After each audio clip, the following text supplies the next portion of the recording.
Vous galérez à obtenir vos bonnes résolutions, vous redémarrez votre apprentissage de l'anglais et après quelques jours vous abandonnez complètement, vous avez du mal à vous motiver et à faire face aux ups and downs.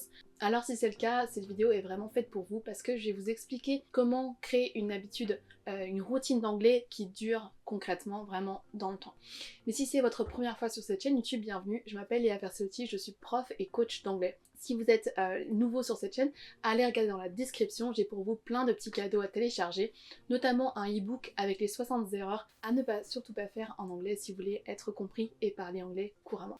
Alors comment faire pour créer une habitude durable dans le temps? Comment faire pour se motiver en anglais et tenir ses bonnes résolutions? Comme je dis à mes élèves, si vous mettez en place les bonnes actions suffisamment longtemps, vous allez obtenir des résultats. Pour parler anglais couramment, il ne va pas falloir tenir 3 jours, 2 semaines ou même 1 mois. Il va falloir tenir plusieurs mois, plusieurs semaines et même plusieurs années. Si vous voulez vraiment parler anglais couramment et passer un cap et passer au niveau B2, au niveau bilingue, au niveau fluent, au niveau avancé, il va falloir que vous teniez dans la durée. Apprendre une langue étrangère, ça ne se fait pas en quelques jours ni en quelques semaines.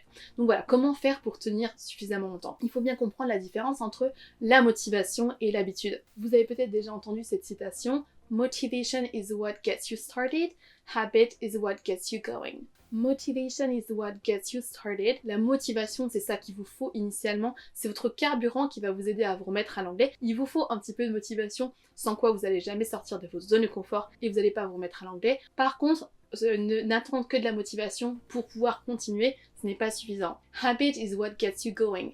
L'habitude, c'est ça qui va vous permettre de tenir votre résolution dans le temps. Faire appel seulement à votre motivation et votre volonté chaque jour, c'est illusoire. Vous n'allez pas réussir à être motivé à 100% au taquet chaque jour, même si votre objectif de parler anglais couramment vous tient à cœur. Donc il va falloir remplacer votre motivation par des habitudes, des routines quotidiennes qui vont vous permettre de ne pas avoir à être toujours motivé au taquet pour pouvoir faire quand même. Alors comment on passe de l'habitude, de la motivation à l'habitude? Tout simplement en créant des routines comme je vais vous l'expliquer aujourd'hui. Mais avant ça, je voudrais vous parler de ce qu'on appelle the easy rule of life. Pour vous montrer que si vous faites seulement confiance à votre motivation du moment, à comment vous vous sentez actuellement, à vos émotions tout de suite, vous n'allez pas toujours prendre les bonnes décisions. Et c'est pour ça qu'on veut créer des habitudes. On veut que l'anglais soit tout aussi automatique que vous brossez les dents ou que passer les vitesses quand vous conduisez. On a en place déjà des routines, des habitudes quotidiennes qu'on fait tous les jours sans se poser de questions de façon automatique. C'est la définition d'une habitude, sans quoi on ne pourrait pas toujours, tous les matins, se motiver à se brosser les dents, à prendre le petit déjeuner et à faire tout ce qu'on doit faire. The Easy Rule of Life, voilà ce que c'est. Ernie Zelinski a fait cette citation: Do the easy and comfortable and life ends up being difficult. Do the difficult and uncomfortable and life ends up being easy. Là, ce qui veut dire par là, c'est que si on fait tout ce qui est confortable et facile, scroller sur les réseaux sociaux, manger du chocolat, ne pas faire de sport, s'affaler dans le canapé, la vie devient plus difficile. Potentiellement, on commence à être en surpoids, on va avoir des maux de tête si on est toujours sur l'écran, etc.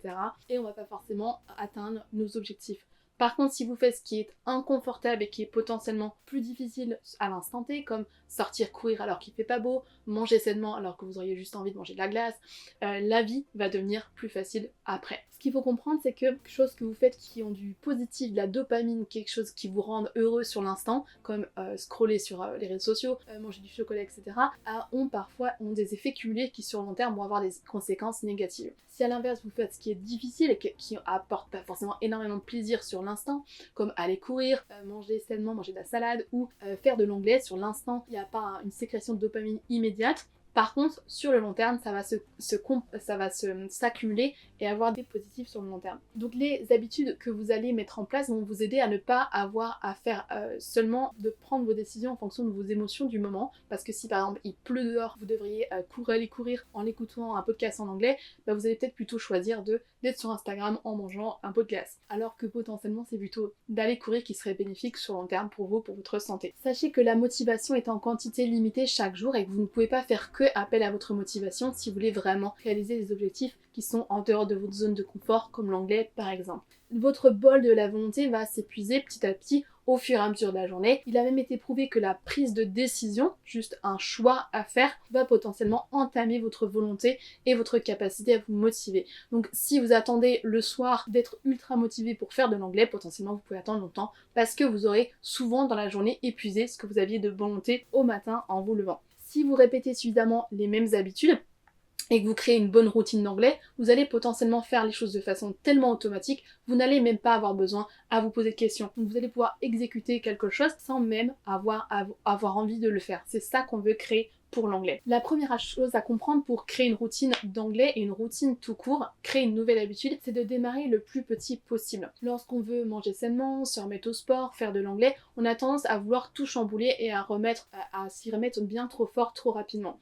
Si vous voulez vous remettre au sport, vous n'allez pas vouloir aller courir 5 minutes par jour, vous allez vouloir aller courir 1 heure par jour. Alors que si ça fait des mois que vous ne faites plus de sport, ça va être beaucoup plus difficile à tenir comme résolution que de faire le plus petit pas possible qui est d'aller marcher 5 minutes par exemple. Pour l'anglais c'est pareil, je vois beaucoup de gens qui redémarrent en téléchargeant plein d'applications, qui sont tout feu tout flamme pendant quelques jours et qui au bout d'une semaine ont tout abandonné parce qu'ils ont mis trop d'énergie au démarrage. A l'inverse, essayez de faire la plus petite action possible parce que l'idée c'est d'abord d'ancrer le fait de commencer l'action et pas forcément de la réaliser de façon complète. Je vais vous donner un exemple très précis. Lorsque j'ai eu mes 2 enfants, j'ai complètement arrêté de lire. Je lisais beaucoup avant, je lisais 1 ou 2 livres par semaine. Et après 3 ou 4 ans, quand mes enfants étaient tout petits, je n'avais pas lu un seul livre. Donc j'ai voulu redémarrer à lire en étant hyper stratégique et intentionnel. Je n'ai pas redémarré en dévorant un roman sur le week-end. J'ai démarré en lisant 1 page par jour. J'ai appliqué les conseils du livre Atomic Habits de James Clear qui dit qu'il faut démarrer d'abord par créer le fait d'être là et de faire l'action. L'idée c'est de créer la routine la plus petite possible pour augmenter vos chances de réussir sur le long terme. Donc au lieu de démarrer en lisant un roman complet sur le week-end, j'aurais peut-être pas eu le temps de continuer dans cette lancée-là, j'ai redémarré par lire 1 seule page par jour. 1 seule et c'est tout. L'idée c'était de créer l'habitude de redémarrer à lire, et vraiment que ça. Donc chaque fois que vous voulez redémarrer à faire quelque chose, essayez de faire le plus petit possible. Si vous voulez vous remettre au sport, n'allez pas courir pendant 1 heure parce qu'au bout de 3 jours vous allez abandonner, ou au bout d'1 semaine. À l'inverse, mettez vos baskets, sortez 5 minutes et revenez, ou sortez 1/4 d'heure et revenez. Faites le plus petit possible pour ensuite augmenter. C'est comme ça que vous allez augmenter vos chances de tenir sur le long terme et d'ancrer une vraie habitude sur le long terme. Le deuxième élément très important qu'on oublie souvent, c'est d'avoir un déclencheur visuel, un déclencheur tout court.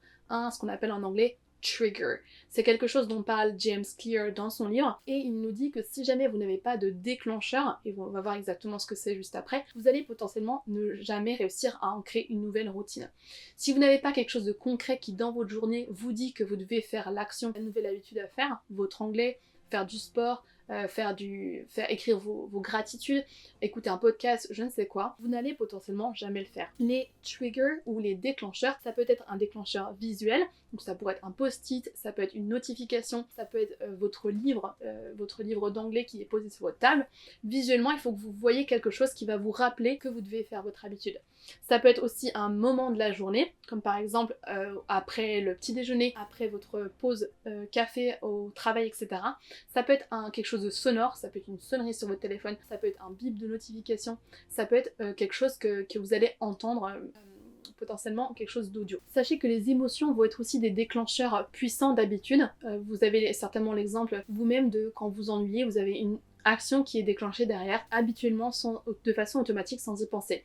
Vous ennuyez, si vous êtes chez vous, peut-être que vous allez ouvrir votre frigo et grignoter quelque chose, vous êtes dans le bus, vous ne savez pas quoi faire, vous vous ennuyez, vous allez peut-être sortir votre téléphone et aller de façon préférentielle sur une application plutôt qu'une autre. Donc sachez que les émotions, positives comme négatives, vont elles aussi amener une habitude ensuite. Donc c'est intéressant si vous voulez aussi supprimer des mauvaises habitudes, le fait de savoir quel type de déclencheurs vont amener ces habitudes ensuite. La façon la plus puissante d'ancrer une nouvelle routine d'apprentissage d'anglais ou une nouvelle habitude de façon générale, c'est d'utiliser une habitude qui est déjà ancrée dans votre quotidien comme élément déclencheur.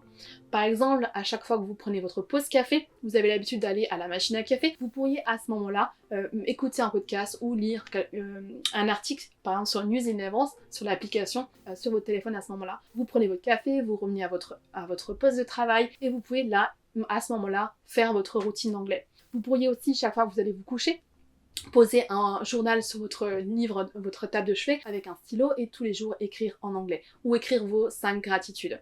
Il faut que vous identifiez dans votre journée quelle est une habitude que vous avez déjà d'ancrer, que vous faites déjà de façon quotidienne sans vous poser de questions et d'attacher juste derrière une nouvelle habitude. On appelle ça le habit stacking, le fait d'empiler des habitudes les unes après les autres. Ça va vous aider grandement. Si jamais vous ne faites pas ça, que vous n'avez pas de déclencheur dans votre journée, vous pouvez passer la journée à vouloir méditer, à vouloir faire du yoga, à vouloir lire plus, à vouloir faire de l'anglais et ne jamais le faire. Ce qui vous manque, c'est vraiment juste le trigger, le déclencheur. D'autres exemples, si vous arrivez au travail par exemple le matin, plutôt que d'allumer votre ordinateur tout de suite, chose que vous faites tous les matins de façon automatique, vous pourriez prendre quelques minutes pour relire votre carnet d'anglais, pour relire le vocabulaire que vous apprenez. Vous pourriez ouvrir les mails que je vous envoie par exemple, mes newsletters, ou les challenges que vous suivez chez moi avec un mail par jour. Vous pourriez prendre l'habitude, avant de checker vos mails pro, de regarder votre boîte mail perso pour lire vos mails en anglais par exemple. Vous pourriez aussi avoir le déclencheur.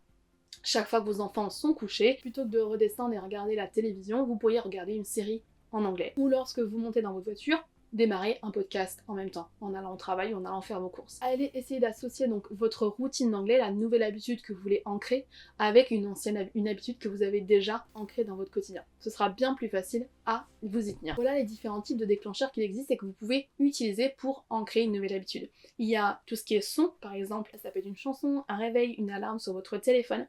Il y a tout ce qui est émotion d'ennui par exemple qui vont déclencher quelque chose. Il y a aussi tout ce qui est lieu. Vous pourriez avoir un lieu spécifique dans votre maison ou au travail où vous allez faire une routine spécifique. Vous pourriez avoir par exemple un endroit dans votre salon où il y a votre matériel de yoga si vous voulez vous remettre au yoga par exemple. Un autre déclencheur hyper puissant, je viens de vous le dire, c'est une autre habitude déjà ancrée. Ça va vous permettre d'en attacher une deuxième juste derrière. Il y a les personnes que vous rencontrez qui peuvent aussi déclencher certaines choses chez vous et des habitudes positives ou négatives, des objets ou des choses dans votre environnement et enfin un moment, une heure de votre journée. Donc essayez d'utiliser tout ça et de trouver un déclencheur précis pour votre routine d'anglais. Conclusion, pas de trigger, pas de déclencheur, pas de routine, pas d'habitude. Si vous comprenez ça, vous avez déjà compris beaucoup de choses. Si vous voulez vous remettre à l'anglais, vous remettre au sport, mais que vous ne faites jamais rien et qu'à la fin de la journée, une fois sur deux, vous n'avez pas fait ce que vous pensiez faire, rajoutez un déclencheur et vous allez voir que votre vie va vraiment changer.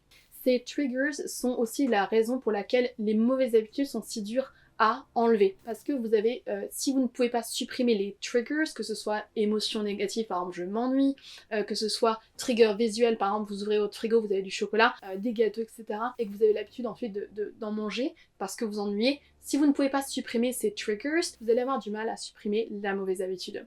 Visuellement, si par exemple vous ennuyez, vous allumez votre téléphone, que vous avez toujours l'application Instagram, Facebook ou TikTok, vous allez potentiellement toujours aller dessus. Si vous ne supprimez pas le trigger visuel, vous allez avoir du mal à supprimer donc ces mauvaises habitudes. Donc supprimez aussi les triggers visuels, auditifs et autres que vous pouvez pour les habitudes que vous voulez supprimer, ça vous aidera grandement. La dernière étape pour créer une habitude durable et qui va vraiment changer la donne pour vous, c'est d'avoir une récompense. Chaque habitude commence par un déclencheur, ensuite vous avez l'habitude en tant que telle et ensuite vous avez la récompense. Les mauvaises habitudes ont souvent la récompense intrinsèque qui sont ancrées qui sont déjà dans l'habitude au final.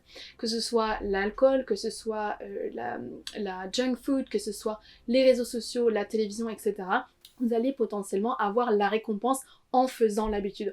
En scrollant sur votre téléphone, sur les applications, les réseaux sociaux, etc., vous allez avoir des likes, des cœurs, des notifications, etc. Si vous mangez la malbouffe ou juste quelque chose de sucré, vous allez potentiellement avoir du plaisir à manger une glace, du chocolat, des gâteaux, et donc vous allez avoir la récompense qui est au sein de l'habitude. C'est pour ça que ces habitudes, les habitudes qu'on a envie de supprimer, sont si difficiles à supprimer. Non seulement parce qu'on a du mal à supprimer les déclencheurs visuels notamment, et aussi niveau émotion, je m'ennuie et j'ai tendance à aller sur mon téléphone et à scroller, mais aussi parce que on a de la récompense qui est vraiment intégrée dans l'habitude directement. Par exemple, vous scrollez sur votre téléphone, vous allez sécréter de la dopamine. Vous mangez du chocolat, un gâteau ou une glace, vous allez aussi sécréter de la dopamine. Donc vous avez vraiment tout ce qui rend l'habitude vraiment une habitude qui tient sur le long terme, qui est ancrée dans la mauvaise habitude que vous avez. Donc essayez de jouer avec ça pour créer justement des habitudes positives. Sachez que se récompenser pour une nouvelle habitude va faire qu'on va bien plus facilement l'ancrer sur le long terme. Donc si vous faites de l'anglais, essayez d'avoir un truc derrière qui fait que vous vous récompensez pour avoir fait votre routine d'anglais. Pour l'anglais, vous pourriez tout simplement vous boire une bonne tasse de thé après avoir écouté un podcast, après avoir fait du journaling en anglais. Vous pourriez aussi utiliser un tracker d'habitude et cocher à chaque fois que vous avez bien réussi votre routine d'anglais. Le fait simplement de cocher et d'avoir la satisfaction de voir que vous progressez, ça peut grandement vous aider à tenir le cap et à ancrer cette routine d'anglais sur le long terme. Soyez indulgent et patient avec vous-même parce qu'il faut apparemment entre 18 et 255 jours pour ancrer une nouvelle habitude. Le fait d'aller rapidement et de n'avoir besoin que 18 jours pour créer une habitude, ça va grandement reprendre ces 3 principes que je vous ai donnés avant. Le fait que vous ayez un déclencheur visuel, auditif, une odeur, une émotion à un moment de la journée. Si vous avez vraiment un déclencheur, ce sera beaucoup plus rapide. Vous avez ensuite l'habitude numéro 2. Mais ensuite, numéro 3, il va falloir une récompense. Plus vous allez avoir ces 3 tableaux et que vous rendez l'habitude agréable à réaliser et que vous avez avant un déclencheur et ensuite une récompense, plus rapide vous aurez à ancrer cette nouvelle habitude. C'est pour ça qu'on a tendance à mettre très peu de temps pour à choper des mauvaises habitudes. Par exemple, vous téléchargez TikTok et au bout de 3 jours vous êtes accro parce que vous avez non seulement un déclencheur visuel, vous voyez l'application, vous avez peut-être les notifications. Quand vous êtes en train de scroller, l'habitude est agréable, vous avez la dopamine qui intrinsèquement est sécrétée quand vous êtes sur l'application. A l'inverse, se mettre à courir, se remettre au sport, à manger sainement, ça va pas prendre 3 jours à devenir une habitude ancrée pour vous quotidiennement parce que vous n'avez pas ce déclencheur que vous avez initialement et vous n'avez pas non plus la récompense tout de suite. Alors à vous de jouer sur ces 2 tableaux, le déclencheur en premier, au milieu rendre l'habitude le plus agréable possible pour que vous ayez envie de faire de l'anglais quotidiennement et ensuite à la fin vous avez votre récompense qui est indispensable si vous voulez vraiment que cette habitude devienne aussi importante et aussi prépondérante dans votre quotidien que aller scroller sur les réseaux sociaux par exemple. Rappelez-vous que votre cerveau va plutôt choisir des choses qui vont apporter de la récompense sur le court terme et pas forcément choisir ce qui va vous apporter des bénéfices sur le long terme. Donc vous allez préférer regarder la télévision plutôt que d'écouter un podcast en anglais par exemple. Une autre astuce que j'ai pour vous pour limiter au maximum les mauvaises habitudes et au maximum favoriser les nouvelles habitudes, c'est de mettre le plus de barrières possible à faire la mauvaise habitude que vous voulez supprimer et de simplifier au maximum le fait que vous allez passer à l'action pour votre nouvelle habitude. Par exemple, si vous voulez passer moins de temps sur les réseaux sociaux, supprimez-les de votre téléphone, il n'y a pas plus radical comme solution, et n'y allez que sur votre ordinateur. C'est ce que j'ai fait moi personnellement pour Instagram, quand je commençais à passer trop de temps dessus. J'ai fait le choix de complètement supprimer l'application, parce que chaque fois que je la voyais sur mon téléphone, que je me connectais sur mon téléphone, l'habitude était tellement ancrée en moi que je ne pouvais pas m'empêcher d'aller scroller sur Instagram. Je l'ai complètement supprimé, et après plusieurs semaines, je me suis complètement déshabituée, je l'ai réinstallé sur mon téléphone, et maintenant c'est ok, j'arrive à gérer ma consommation de réseaux sociaux. Donc faites au maximum, mettez le plus de barrières possible avant de faire la mauvaise habitude. Ça peut être tout simplement avoir moins de junk food dans votre placard, ça peut être juste de mettre tout ce qui est tablette de chocolat dans une boîte fermée un petit peu plus haut dans vos placards. Un truc aussi bête que ça, aussi simple, ça peut mettre plus de barrières au moment de faire votre mauvaise habitude entre guillemets ou celle que vous voulez limiter au maximum et ça va vous aider à faire les bons choix. A l'inverse, simplifiez au maximum et faites pour qu'il y ait le moins de friction possible pour que vous fassiez l'habitude que vous voulez ancrer, l'anglais par exemple. Vous pourriez avoir toujours votre livre sur votre table de chevet ou votre carnet d'anglais dans votre sac à main. Vous pourriez avoir aussi des épisodes de podcasts qui sont téléchargés sur votre téléphone, vos écouteurs qui sont prêts chaque fois que vous allez courir pour pouvoir écouter un podcast en anglais. Il faut que ce soit tout facile le plus possible, que vous n'ayez pas à aller vous connecter sur internet, aller chercher vos mots de passe pour vous connecter à une plateforme, etc. Il faut que ce soit tout prêt pour que vous puissiez avoir le moins de friction possible, le moins de résistance possible à prendre les bonnes décisions et à ancrer cette nouvelle habitude que vous voulez ancrer. Vous pourriez par exemple, quand vous levez le matin, ce que je fais souvent moi, je me mets en tenue de sport, comme ça je sais que quand c'est le moment d'aller faire du sport, j'ai pas à remonter dans ma chambre, à me changer, à trouver des vêtements, etc. C'est plus facile pour moi de partir courir parce que je suis déjà en tenue, et c'est plus facile parce que j'ai déjà mon téléphone qui est prêt, un podcast de télécharger, et mes écouteurs qui sont prêts quelque part, et potentiellement je peux pouvoir écouter un podcast en courant. Donc faites au maximum pour limiter la friction pour les bonnes habitudes que vous voulez ancrer, et au maximum rajouter de la friction pour tout ce que vous voulez supprimer comme mauvaise habitude. Souvenez-vous que faire seulement appel à votre motivation ne suffira pas à tenir vos habitudes, votre routine d'anglais sur le long terme. À l'inverse de créer une bonne habitude avec un déclencheur, une habitude qui est agréable et une récompense, ça va grandement favoriser le fait que vous allez tenir sur le long terme. En créant des habitudes, vous n'aurez pas à faire toujours appel à votre motivation qui, sachez-le, est fluctuante chaque jour et qui diminue, la volonté va diminuer avec la journée en fonction de tout ce que vous faites, vos prises de décision, vos prises de tête et tout le reste. Donc créez des habitudes qui vont durer dans le temps en utilisant les principes que je vous ai donnés aujourd'hui. J'espère que cette vidéo vous a plu, je vous propose de commenter si vous avez quelque chose à me raconter par rapport à votre création d'habitude, je serai ravie de vous lire et sinon je vous souhaite une bonne journée et je vous dis à la prochaine. Bye!